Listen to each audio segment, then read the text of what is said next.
Hi, I'm Laura Moreno. I'm a professor at Brooklyn College, and today I'm going to speak to you about the Common Core standards and give you an overview of basics in order to help you with your planning and long-term planning and short-term planning. So what are we going to do today? The first is we're going to talk about what the Common Core standards are and why they came into existence. What are the goals of the Common Core state standards? How do Common Core standards differ from New York State standards or standards that were in place previously?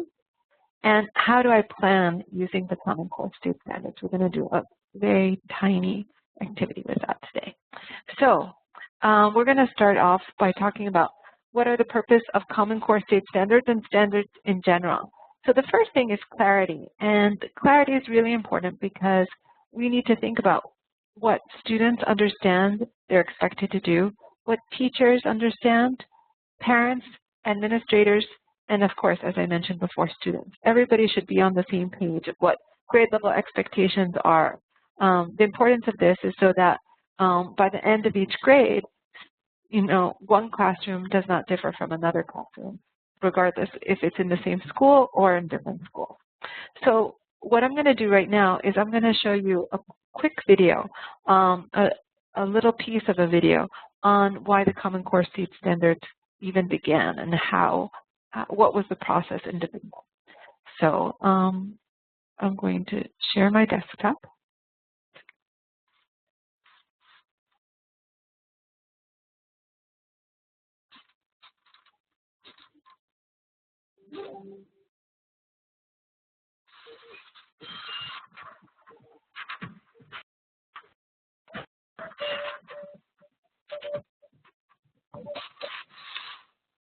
Welcome to Education Update.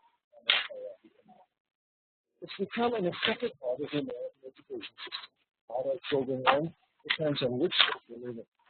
In 2010, a coalition of states and education experts set out to change this with a new Common Core state standards for English and math, which more than 40 states have now adopted. In this episode, we'll look at the Common Core state standards for English language arts and literacy and what they'll mean for our nation's schools. For decades, it was up to local school districts to come up with standards, the set of expectations of what kids need to know and be able to do. This meant thousands of different sets of standards that varied widely, and I would say, led to disparities in achievement. In the late 80s, a movement kicked off to improve the nation's learning standards, and states took on the task. States suddenly got teachers together and came up with a set of ideas about here's what kids should learn to do in these core sections. Well, those standards were literally all over the map. And so what we found in 2 minute states was a set of expectations, almost an unteachable curriculum that expectations were too broad. Not only were many state standards too broad to teach, a problem experts call a mile wide and inch deep, they also varied considerably. Because standards vary so much from state to state, that one person might leave Memphis and move to Boston, and suddenly realize upon arriving in Boston that he or she is in fact not ready for college. So it began to become apparent that we had very different expectations for the state for no particular good reason. These different expectations in each state presented a problem when the North Carolina law began holding states accountable for tests based on the different standards.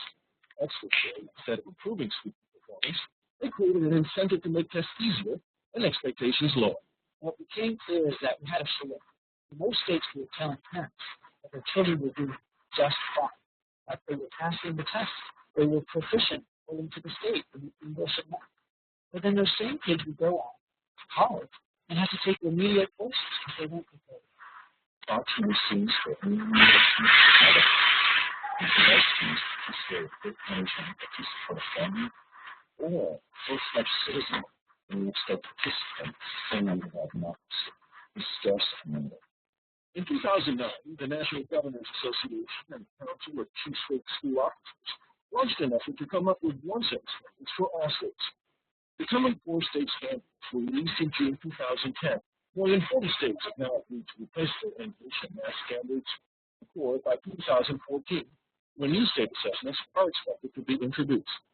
Susan Pimentel, a consultant and standards expert, and David Coleman, who founded the education think tank Student Achievement Partners, Literacy is about 70 teachers and experts who spend a year writing the new standards for English language arts and literacy. They are broken into 4 main content categories: reading, writing, speaking and listening, and language. Each section begins with something called the College and Career Readiness Anchor Standards. Broad standards defining what kids should know and be able to do to be successful in college and on the job. These standards correspond one-to-one with the specific content standards that follow. We've heard from teachers in the standards to learn about what it is that we're going to do. So even if I'm a third grade teacher, wow, I have a role to play here with the training students that I represent. There's a place where they really keep the focus and really learn how to really students there. The content standards begin with that most fundamental of skills, reading.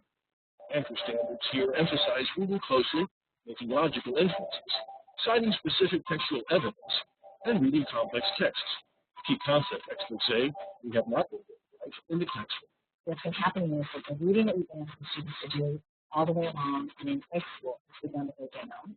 But the reading that we ask the students to do and they get into the careers have to stay steady and the differences we have. Another big shift in the reading standards, more nonfiction. Experts say that while literature like fiction and poetry is reading information texts.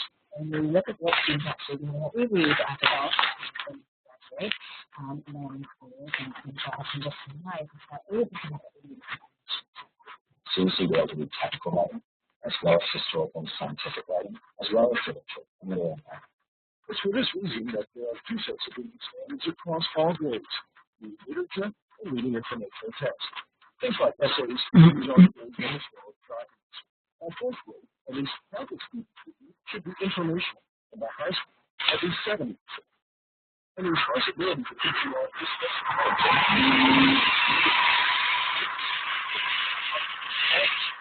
history, social studies, science, and technical subjects. There's no way we will break the barrier of 8th grade reading skills in the decades. And as far as history teachers are full partnership in commanding the students read and write to gain knowledge of history. I'm going to stop it right there and continue with our PowerPoint. Excuse me. Let's see. Okay. So there were several main points in that video. I think the first important point is we're going from state standards to kind of national standards. So if a child grows up in Hawaii and then moves to Pennsylvania in the 5th grade, ideally they will be studying or have the same standard to which they're working towards. In the past, if you grew up in one state, as they mentioned, and you moved to another state, there was a huge possibility that you were studying at different levels. The other important thing, and I think this is key, what he was talking about at the end, is that all teachers are literacy teachers. In the past, we've thought of math teachers and science teachers and social studies teachers as solely teaching content, but now the standards clearly highlight that those teachers are also teaching the analytical skills that are necessary for reading and writing. And the last thing is thinking about reading and writing as enjoyment, but also for information and analysis. So these 3 main points, I think, distinguish what's new with these Common Core State Standards as opposed to what we had in place before. So how do they differ? And I'm going to just show you an example of how they differ from the previous New York State standards. And here I'm going to talk more about the structure. So there were 4 standards previously: information and understanding, which goes with nonfiction, literary response and expression, critical analysis and evaluation, and social interaction. The Common Core State Standards, as they mentioned in the video, is much more specific. So the first thing are anchor standards, and these are the long-term standards, what students should be able to do in reading, writing, speaking, and listening by 12th grade. So this is where the end goal. Then they break up reading literature and informational text. And then foundational skills, writing, speaking, listening, and language. So comparing these 2, you can see that the Common Core State Standards really hone in on specifics within reading, as opposed to the previous New York State standards, which were much more general and talk about what students will be able to do in terms of response, analysis, and interaction. A second difference is how they were structured in terms of grade level. So the previous New York State standards were divided into 3 tiers: elementary, intermediate, and commencement, meaning at the end of high school. So, for example, if you were looking at a standard in elementary school, it would be the same as for a first grader as a second grader. So that gave teachers a general vague idea of what they should be doing, but was not as specific as the Common Core standards, which have specific standards for each grade from K through 12. And I'll show you how that looks as well. So as we mentioned in the video, there are different standards for reading, writing, speaking, listening, and language. And I wanted to mention that all of these different modalities, as we call them in education, are like part of a puzzle. So we can't separate reading from writing. In fact, good readers become good readers by reading a lot and also by writing. And good writers become excellent writers by reading widely. So all of these modalities, reading, writing, listening, and speaking, are all connected. So what do the Common Core State Standards in reading say? They're broken up into 4 main headings: key ideas and craft and structure, integration of knowledge and ideas, and range of reading and level of text complexity. So I'm going to show you a little bit about how that looks like. So key ideas and details refers to reading closely to say what a text says and make logical inferences from it. Craft and structure means to be able to analyze different types of texts, looking at specific sentences, paragraphs, sections, scenes, stanzas, and then analyzing from the components the whole entire text. Integration of means to evaluate the arguments in the text, the validity of the reasoning, relevant, etc. And then range of text complexity really refers to making sure that students have a wide diet of reading different types of texts. And as you can see from the content of the reading standards, it's not just a literal comprehension of text. It really is to analyze author's point of view, analyze how your stance towards the writing, etc. So what is the content of the writing standards? And here I want you to see how they're connected to the reading standards. Again, they're divided into 4 main headings: types and purposes, production and distribution, research, and range of writing. So types and purposes. They want to make sure that students are able to write arguments on a whole range of subjects and to have their arguments structured in a way where the audience can understand their reasoning and to provide evidence. They want to make sure that students go through a process and can strengthen their writing through the writing process, which involves picking an idea, planning, revising, editing, rewriting, trying a new approach, working with partners, and this is where you see the connection with speaking and listening, using their writing to communicate with others. To build knowledge, they want to make sure that students gain substantial experience writing about topics that they've thought about very intensely. So to conduct short as well as sustained research projects based on focused questions, demonstrating understanding of the subject. This is very much what we'll see at the end of high school and in college, where a lot of the work that students do is based on having a focused question and researching it. But the idea is that there is a progression from the very elementary grades until older grades where students are doing that as well. And lastly, a range of writing, and this is very connected to the range of text complexity that we saw in reading, where students have experienced writing in a lot of different ways. They write short pieces over a day, they write longer pieces over a week or even longer. They write for different purposes such as presentation, enjoyment, etc. So what does speaking and listening refer to? One is comprehension and collaboration, and the other is presentation of a knowledge and ideas. And again, you can see how they're connected to reading and writing, and how speaking and listening supports reading and writing. And I think Lucy Calkins, who works from Teachers College, said that oral language is the motor of other literacy skills. So sometimes teachers don't plan for speaking and listening, but it's something that is really important. So participate effectively in a range of conversations and collaborations with diverse partners, building on others' ideas. So I think what's important about this is that oral language and listening is an appropriate venue for students to strengthen their work, to try out what they're thinking with a partner, and develop new ideas and partnerships. And then presentation. So the first part is more about process, and the second part is then to present their work to a range of audiences, whether it's parents, administrators, other teachers, other classes, where students can gain experience working on how do you present your work to others, and how do you receive feedback from others. The last strand is the language strand, and this is where previously vocabulary, grammar was contained. So reading, writing, speaking, and language and listening are all important, but also conventions are important. So in terms of language, this was not contained in the past New York State standards.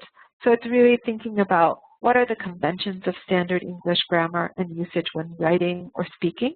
And I think that's really important so that students understand the difference between social language and academic language and can move between them. Knowledge of language. How does language function? How can we use language as a tool when we're writing? What kinds of choices do we make?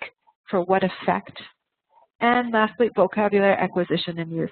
The power of vocabulary cannot be underestimated. Vocabulary, the more vocabulary children acquire, the better readers they are, and the more confident they feel about reading, writing, speaking in front of people. So it's important that students also acquire vocabulary, how that vocabulary is related to each other, and to demonstrate an independence when they come to vocabulary words and be able to start using them. So now that we've talked about the different types of standards there are, how do teachers then mine these standards or get to even know what these standards mean for them? Basically, there are two ways of reading the standards and familiar with them. One is reading across a grade level, and what I mean by that, if you're teaching third grade, for example, that you would go into the Common Core State Standards and you would read all the standards for third grade. What does it say for reading informational text? What does it say for reading literature? What does it say for writing, etc.? And then another way, which is also very helpful, is reading up and down before and after the grade level. So again, if I'm a teacher in third grade, I would read the second grade standard, and I would read the fourth grade standard. And what this addresses is the range of levels within a class. So within my class, I may have students who are still operating in a second grade level, and I may have students who are operating in a fourth grade level. It also gives me a sense of where these standards are going. So these are two good ways to collaborate with people and learn about the standards and what it implies for your own work with students. So I'm going to give you an example. This is looking across the Common Core State Standards for grade 1, and I'm going to bring all of these up. So you can see literature, informational text, writing, speaking, and listening. And I'm not going to read through them, but basically you can see what students are required to do within the first grade. Looking up and down, this is for the integration of knowledge and ideas. And I'm going to also pull them all up. Oh, I'm sorry, I went too fast. So I'll just summarize. For kindergarteners, you can see with prompting and support, students should describe the relationships between illustrations and the story. Okay? So that means teacher support or collaborative partners. By first grade, then they're doing the same thing. They're comparing illustrations and stories, but this time they're using it to describe character, setting, or events. So you can see little kind of baby steps between the kindergarten standard and the first grade standard. And you can also see how in one class you would have kids who are able to do both. Or there would be some kids who could do the kindergarten standard and some kids who are operating just at first grade. The second grade is use information from the illustrations and words in a print or text to demonstrate understanding. So in second grade, you're asking them to compare the illustration and the story, and then even to write a little bit about it. In third grade, you're explaining aspects of the text illustration contribute to what is conveyed by the words. So what do the illustrations contribute to the story that the story doesn't? How do they work together? You can see how it's building up. Fourth grade, make connections between a text of a story and drama. Identify where each version reflects specific descriptions and directions in the text. Again, it's getting more complex. And fifth grade, analyze visual and multimedia elements, contribute to meaning, tone, beauty of a text. So by fifth grade, we see that the same thing. They're looking at the illustration and the story, and they're doing an analysis of how these two components of a story work together to convey meaning. And that only can happen if in kindergarten they start with looking at the relationship between illustration and stories. So what's so valuable about looking up and down of a standard is that you get a good sense of the progression of the standard. So this is looking at how you plan using the Common Core State Standards. We did a quick overview of why the standards are in existence, what are the pros of the Common Core State Standards, what are their structure, and if we wanted to plan using it, this is an example of a student who wants to use inferences to find meaning in figurative language in poems in the fifth grade. If I had this instructional objective, where would I go? One place to go is the fifth grade standards for reading literature, but also I wanted to point out that, remember, we also have a language strand. You could also look within language and look at vocabulary or language use in order to think about what kinds of standards would support this lesson. So thank you so much for joining me today. I hope that this short version of the webinar gave you a good sense of the direction in which the Common Core State Standards could help you think about what's expected in your grade level and how it can affect your teaching. Thank you.